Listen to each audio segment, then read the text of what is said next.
Our next speaker is on his way up here. I knew that. Joe Kravitz came to BCC a couple of years ago, 4 or 5, or actually 7 or 8 by now, with a remarkable 9, with a pretty remarkable background. He is now running our program, liberal arts program on atmospheric science concentration.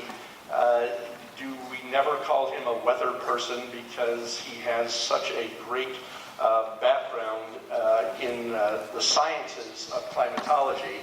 He is running some of the most popular programs that we have here at BCC in our classes today, and many non-majors are excited to get to this so they can learn science in a way that's understandable by a person who is a real expert on this. And I think we better get this over here at Costa. So please welcome Joe Kravitz. Thanks for the kind words, Tom. And thank you guys for coming and letting me talk about weather, which is what I love to do. And when you see, after the talks are over, run away if you see me coming, because I'll try and talk about weather. I'm going to talk about the impact of global warming on Berkshire winters. It seems almost kind of trivial given what's going on in the world right now with the hurricane season we're having and the fires out west.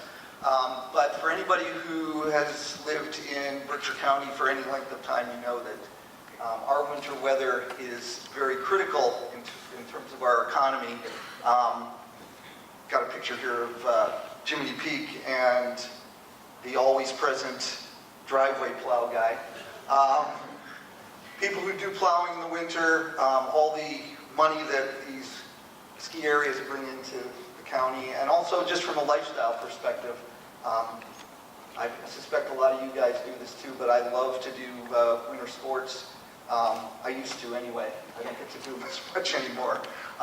And so winter weather is pretty important to our county. And so the impact of global warming, particularly in regards to snowfall, is kind of important. So what I'm going to do is I'm going to give you the intro to meteorology, half of the intro to meteorology course in 5 minutes. That's going to be a tough one. I'm going to talk about the physical processes, basically, that cause us to have the type of weather we have in the wintertime here. Then I'm going to talk about how those physical processes are changing with global warming.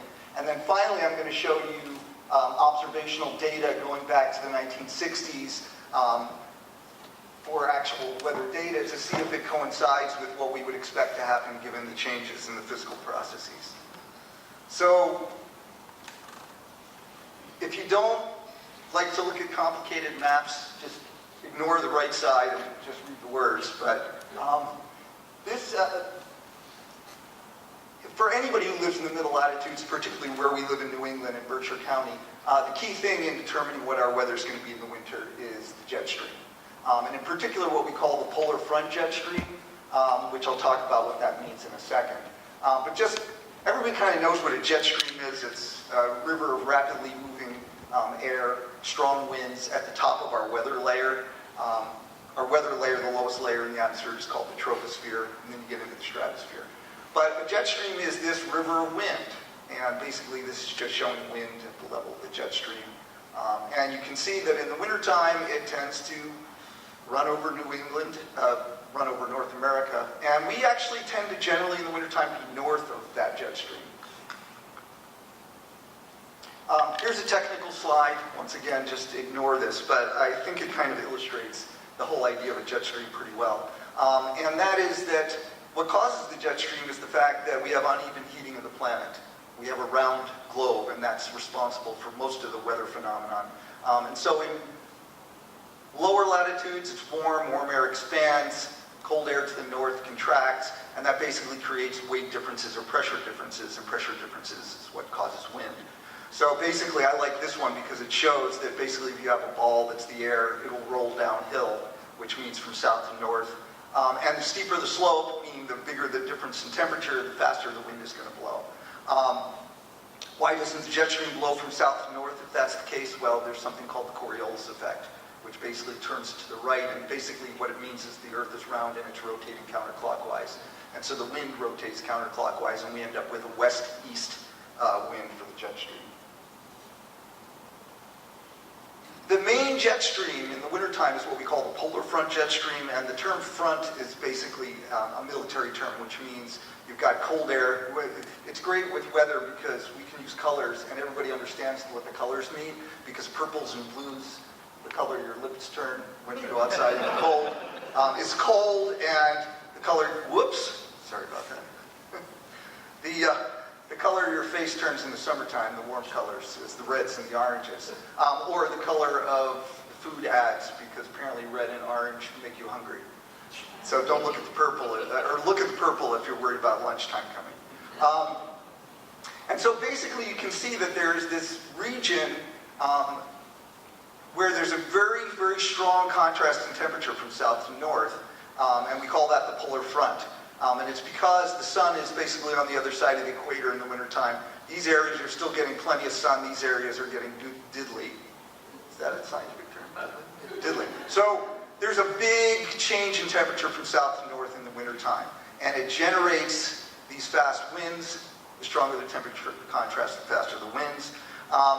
And for us, in terms of why am I talking about this jet stream, well, it's not only temperature, it's also precipitation, which I'll talk about in a second. But you can see that where this jet stream is located, it doesn't always sit in this configuration. It's wavy and it moves, and the ridges and the troughs, this is a trough where there's a southward dip in the jet stream and a ridge where there's an upward lift, just like a ridge, a mountain ridge. Then if you're to the north of the jet stream, it's going to be cold, and in the wintertime, really cold. And if you're to the south of it, it's going to be milder. It's not only where we are relative to this jet stream, so it's not only the location of this jet stream, it's also how cold this air is. Because if this air is really, really cold, it's going to be really, really cold. And if this air warms up, that's a little hint for what's coming, then it's not going to be quite as cold. We spend most of our time to the north of this polar front in the wintertime. And so if we're to the north of it, what the temperature to the north of that polar front is going to be important.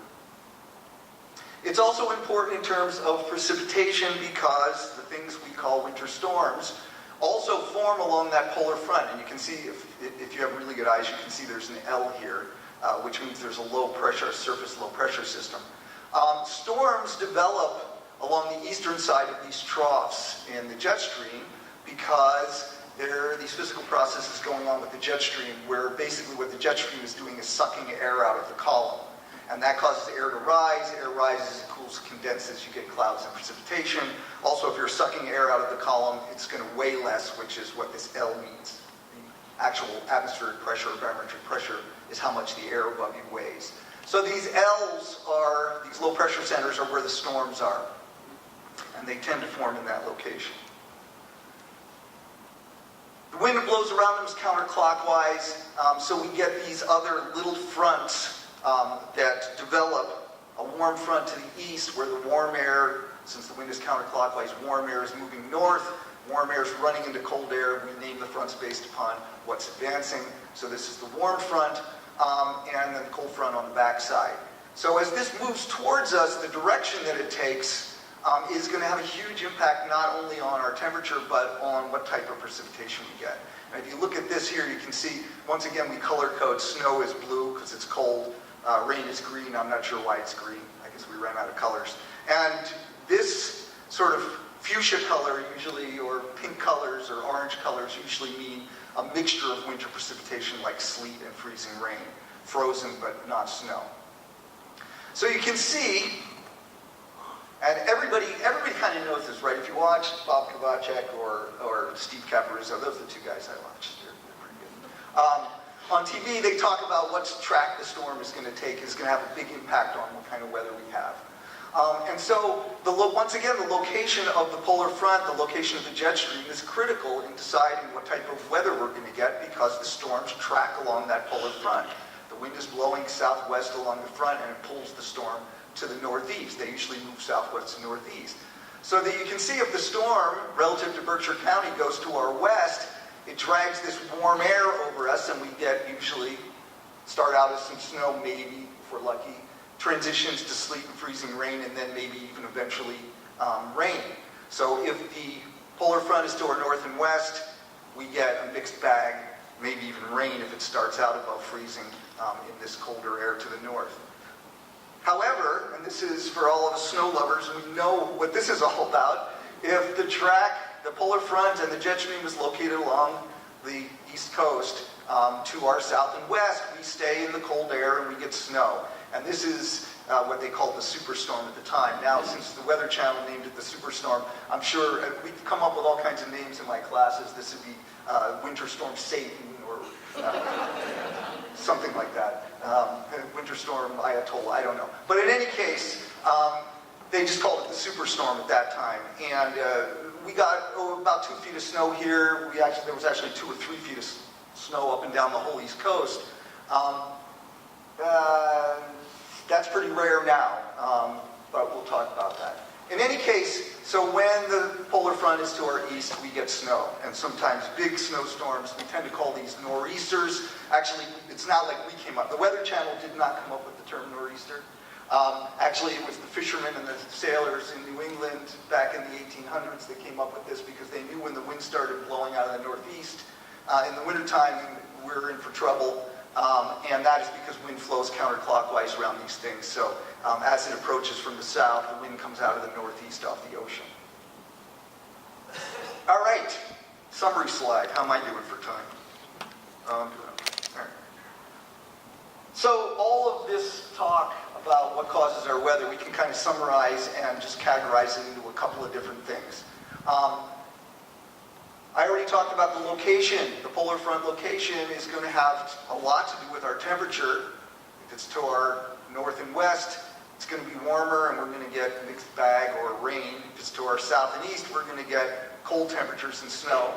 The temperature to the north of the polar front, it's going to determine whether it's just kind of cold or like super wicked cold, as they would say in Boston.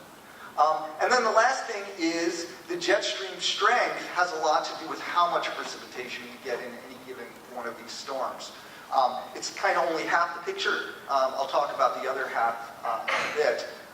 But the basic idea is that the stronger the jet stream is and the wavier it is, the more the dynamics favor upward motion with these storms and the heavier the precipitation tends to be.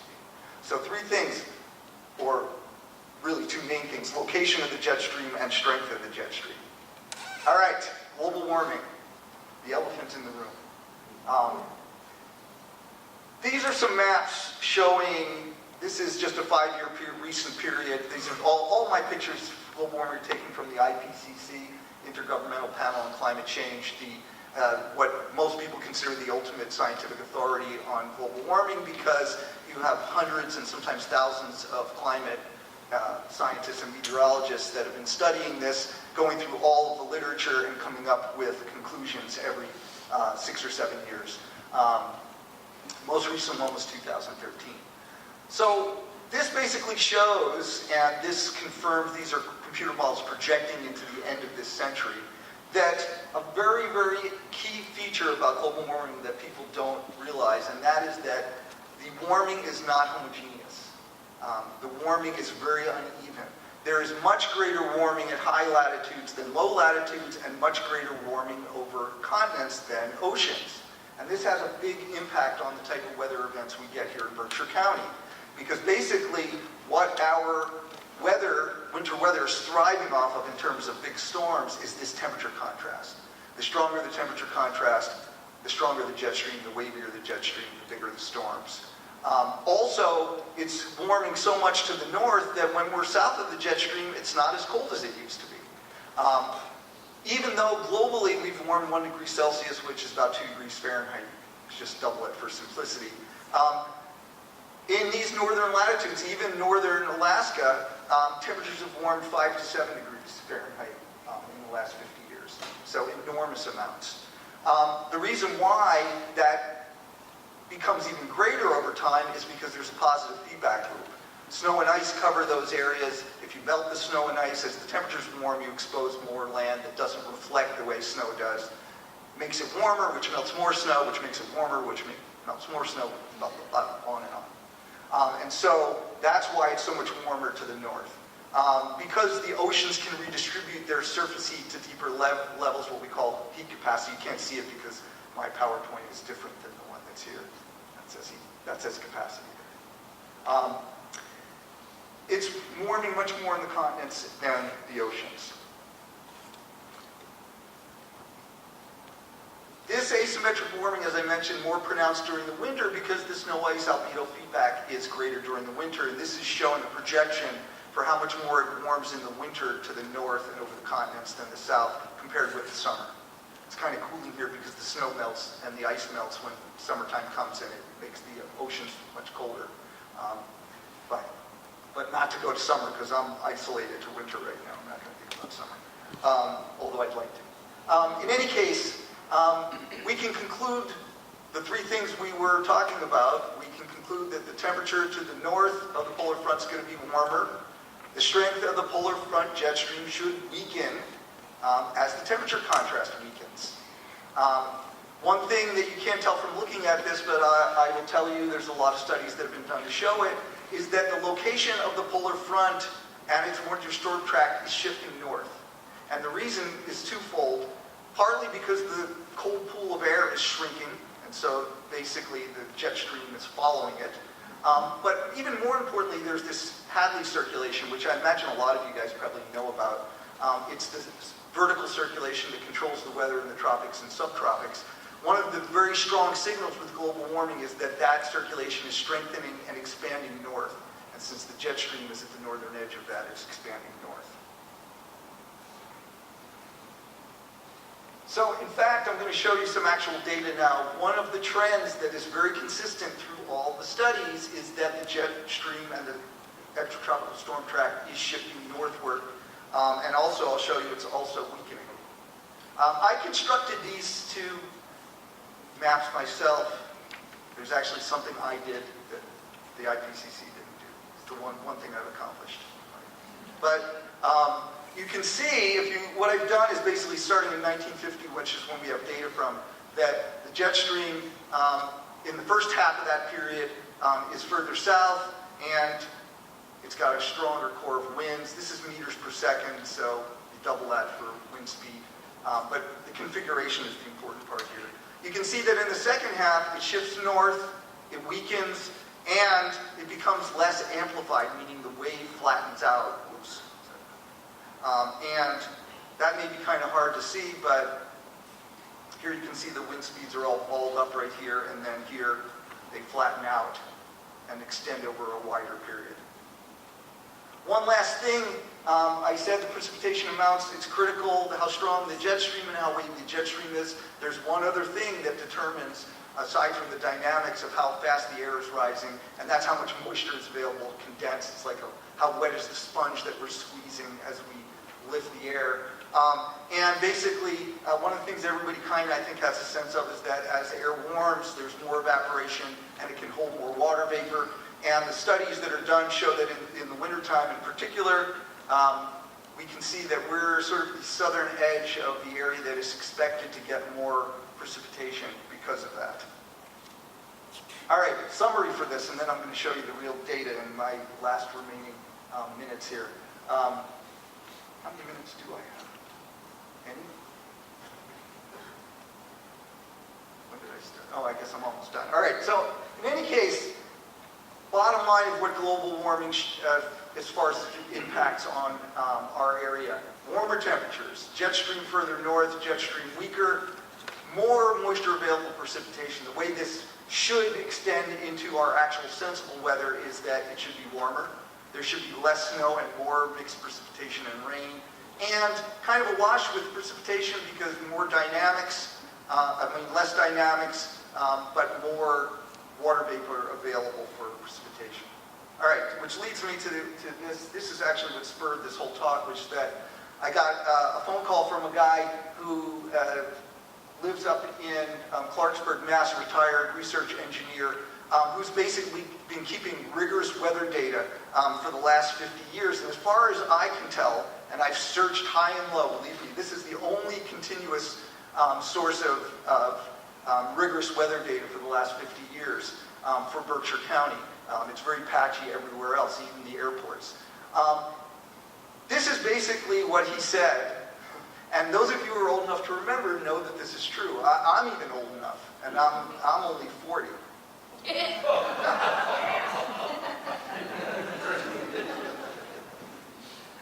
Fine. All right. In any case, this is what he said. Prior to about 1980, it could be quite brutal out here. Had a couple of winters when minimums of winter temperatures were less than -30, multiple -20s virtually every year. And I even remember when I first moved here back in the 1980s, that was the case, even since the 1980s. And so what I'm going to do is I basically took his data and put it into two bins. What I consider winter, even though meteorologic winter is December to February, real winter in Berkshire County is December to March. Everyone knows March can be just as much of a winter month as the other three. And then I have a second bin where I included the shoulder months, which is November and April, because it can snow there as well, during those months as well. And basically what you can see, just keep your eye on the trend lines here. This is starting in 1965, which is when it started, 66, going right up to now. And this is temperatures, December to March. We can see the red line is going up, temperatures rising. I'm going to quantify this in a bit, because you can't really quantify it just by where the trend line starts and ends. This is the big one, snowfall. And you can see there's been a marked decrease in snowfall. Obviously, what we're going to do is smooth this data because it goes up and down, and that's what the trend line does. Warmer, less snow, precipitation, kind of a wash in wintertime. One of the things his data showed is that the amount of precipitation actually has gone up a lot in other times of the year, particularly autumn, and that's because of the tropical cyclones, which are now carrying a lot more moisture with them than they used to, and we saw that with Harvey and some of the others. If we look at November to March, November to April, we see the same thing. Temperature going up, snowfall, this is really annual snowfall, way down. Precipitation, in the wintertime anyway, a wash, because we're canceling out our dynamics and our thermodynamics. Weaker jet stream, but more water vapor available. So to summarize all this and to finish up, basically what we can see here is that temperatures have been rising. To smooth things out, I did a decadal average, starting with the first decade, and then averaging all the decadal changes up to the most recent one. 2 degrees for December to March. Doesn't seem like a lot, but if you take the core winter months, it's actually 4 degrees increase in average temperature since the 1960s. Precipitation, kind of a wash. I keep saying that. I must have to do my laundry. Whoops. This is the big one, because this is the real key thing for living in Berkshire County. And anybody who cross-country skis or snowshoes knows that this is true. Huge decrease in its snowfall. 84 inches for the first decade, down to 56 for the last decade. A little bit less for the core months, which makes sense because the shoulder months are already borderline for being cold enough for snow anyway, and it's very unusual now for us to get any significant snow in November or April. So in conclusions, with global warming, increased winter temperatures, large increase in the core winter months, large decrease in snowfall, no significant change in total precipitation, and what this really means is what you already knew the punchline before I even started, was that more of our winter precipitation is falling as rain and what I call mixed bag and less as snow. All right.